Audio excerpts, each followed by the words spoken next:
Horror कहानियां थी। रहस्यमयी गर्भ। ही होगा। सिंदूर लेने के बाद उर्मिला झोपड़ी से बाहर निकलने ही वाली थी कि तभी पंडित जी ने उसे पीछे से आवाज देकर रोका।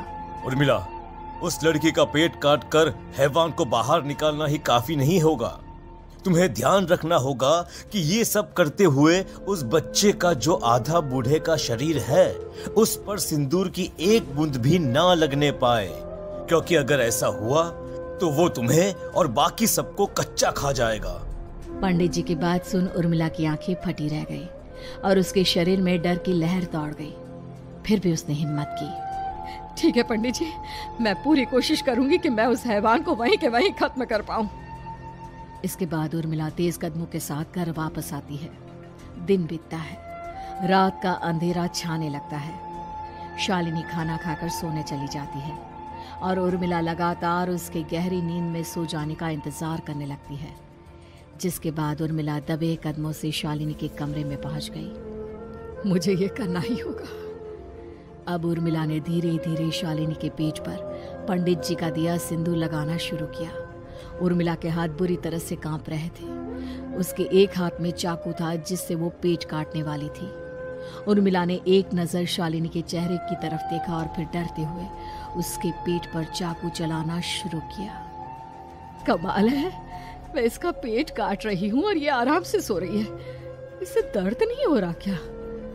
तभी अचानक उर्मिला के कानों में बच्चे के रोने की आवाज सुनाई देने लगी। उसने घबराकर चारों तरफ देखा पर वहां पर कोई नहीं था। बस रोने की आवाज लगातार आ रही थी। उर्मिला बिना रुके लगातार शालिनी के पेट को काटती रही। उसे इस बात का भी ध्यान रखना था कि सिंदूर बच्चे के बूढ़े आदमी वाली शरीर के हिस्से पर ना लगे। कुछ ही देर में वो हैवानी बच्चा उर्मिला के हाथों में था।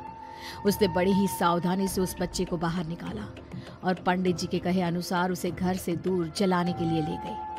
पर तभी उसके सामने वही बूढ़े शरीर और बच्चे के चेहरे वाला बच्चा आ गया। अपनी गोद में और सामने भी बच्चे को देखकर उर्मिला हैरान रह गई। मुझे मारोगी? मुझे इतनी हिम्मत कैसे आ गई तुम्हारी? तुम पैदा नहीं हुए हो और मुझे पता है जब तक तुम्हारा जन्म नहीं हो जाता तो मुझे कुछ नहीं कर सकते। इतना बोलते ही उर्मिला तुरंत उस बच्चे को घास के ढेर पर फेंक कर उसमें आग लगा देती है।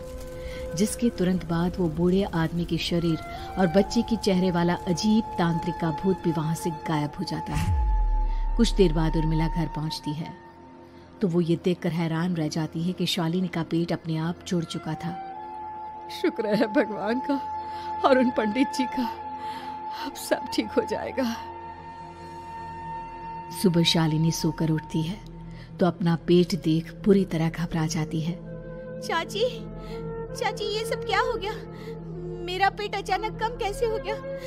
मेरा बच्चा कहाँ गया चाची? बेटी, वो बच्चा नहीं एक खतरनाक तांत्रिक था जो तुम्हारी कोख से जन्म लेकर सबको मार देना चाहता था। पैदा होते ही तुम्हारी जान भी ले लेता, इसलिए मैंने पंडित जी के बताए उपाय से उसका खात्मा कर दिया है। अब सब ठीक है। शालिनी को उर्मिला की बात समझ में नहीं आती। जिसके बाद शालिनी को पूरी बात उर्मिला आराम से समझाती है। अब वो दोनों ही भगवान का शुक्र अदा करती हैं और एक साथ रहने लगती हैं।